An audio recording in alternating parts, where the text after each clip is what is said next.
చూసిండ్రా రాసుల కొద్ది కోళ్ళు ఎట్లా కుప్పలు పడుతున్నాయో. బర్డ్ ఫ్లూతోని ఫారాలలున్న కోళ్ళు పిట్టల తిరగ రాలిపోతున్నాయట. చాలా దిక్కులల్లా బర్డ్ ఫ్లూ అంటున్నారట కోళ్ళు పెంచుతున్న ఫారం ఓనర్లు. మళ్ళీ ఎట్లా అంటుకుంటున్నదో ఏం పాడో మనకు తెలియదు గాని ఒక్కసారి వచ్చిందంటే చాలు ఇగో గిట్లా సచ్చిన కోళ్ళు ఒక్క దగ్గర వేస్తే గుట్టల తిరగపోగు పడుతున్నాయట.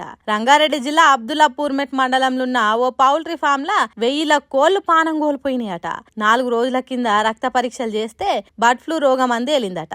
అందుకే సచ్చిన కోళ్లను బుల్డోజర్లతోని పెద్ద పెద్ద బొందలు తీసి దాంట్లేసి గూడుతున్నారట. దీంతోని కోట్ల నష్టం వస్తున్నదని ఫారాలు నడుపుతున్నోళ్ళు తలకాయ కొట్టుకుంటున్నారట. సర్కార్ ఆఫీసర్లు రక్త నమూనాలు పరీక్ష చేసి ఒక్క కోళ్లను పూడ్చిపెట్టుడే కాదు వాటి గుడ్లను కూడా అమ్మొద్దని ఆర్డర్లు వేసిండ్రట.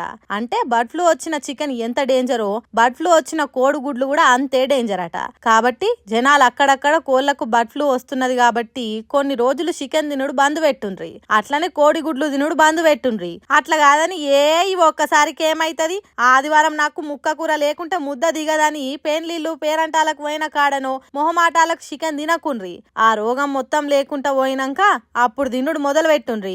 అంతేగాని చికెన్ మీదనే పానం గుంజుతున్నది, దవడలు దడదడలు ఆడుతున్నాయి అని ముక్క కూర కోసం మూతి జాపుకొని పోకుండ్రి. జరంత ఓపిక పట్టుండ్రి. ఏమంటారు?